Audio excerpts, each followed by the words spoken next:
Peeps, good morning and welcome to another vlog. We are currently sitting at week 7. Basically everything is coming to fruition. We're finally getting all the final things done. So as of week 1 we were given a bunch of blueprints. Take a look. So Peeps, this right here is one level of a custom home that we're doing. And what we had to do was study this custom home and decide on how we're going to start running the drains for it. And what we had to do was 3 different drawings for it. We had to do a drain plan, we had to do a stack elevation, and we had to do an isometric drawing. I want to show you the final stage, which is the isometric drawing. And what I was trying to tell you guys in earlier videos is the ISO is designed to look 3-dimensional. So you have 30-60 degree set square, and you're using these 2 angles in order to show where the fixtures are going. So our teacher told us not to show anything on the main level, but here is how it's going to look. You have your pipe coming across, you picking up your bathroom group, you're picking up your floor drain, you have your 4-inch clean out. This is your vent, it's going to be coming up. You have your kitchen, you come up, and here's your bathroom group. You got your water closet, you got your vanity tying into your shower drain, which is all the way here as a wet vent. It's picking up in a continuous vent and moving across. And it's the same layout for the other one, except it's reversed. So you have your shower on this side, across from this shower, you have your vanity coming in, connecting in all the way to your water closet over here. On this side, you have your floor drain coming in, wet venting this other one, which is your laundry drain. Then you come up and you do another bathroom group at the top, and it goes up.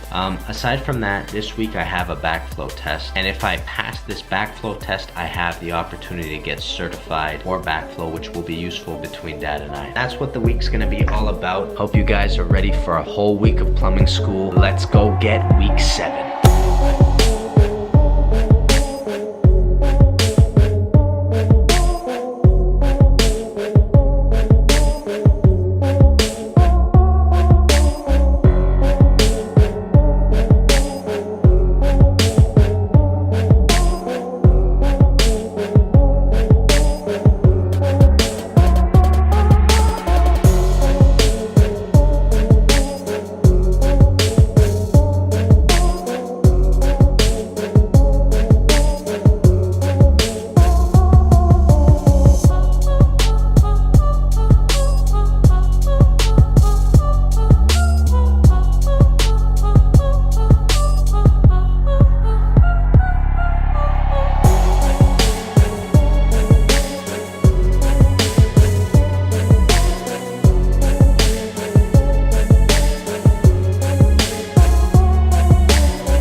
go.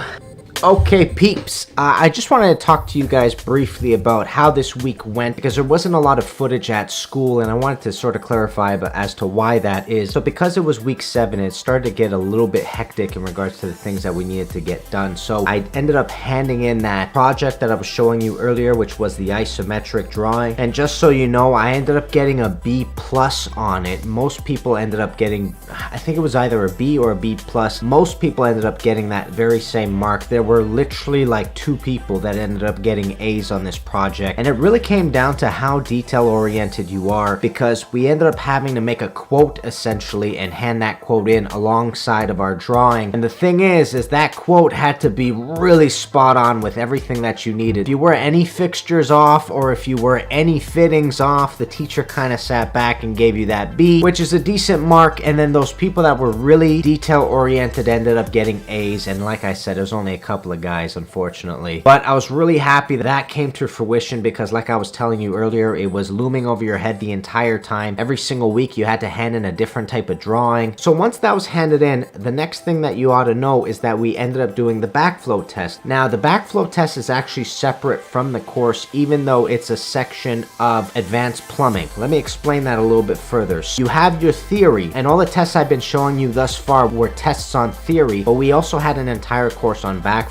So we didn't have a theory test this week, we only had a backflow test. And the backflow test isn't being administered by the school, it's actually being administered by the Ontario Waterworks Association, which is the body that governs all of backflow certification. So it's actually kind of like a provincial test, and it's not a test written by any of the teachers in the college that I was currently at. So it's a big deal. It's really difficult, and I think it was either an hour or 2 hours. It was a difficult test. It was 100 questions, and I ended up getting 84% on it. So I ended up getting a certificate, a backflow certificate, basically stating that A, I passed the course, and then I passed the practical, which we did in week 8. And it also says that I have an expiry date between March 1st, 2019, and then I expire Friday, March 1st, 2024. So every 5 years, you have to go back in for recertification. And this was a really big deal for me this year. I really was stressing out about this test, and I'll tell you why. When you normally take a backflow test, it costs anywhere between $500 to $1,000 to get certified. A lot of times when you take this test, you actually have to pay for the course, and usually it's a refresher course so that they can teach it to you, remind you of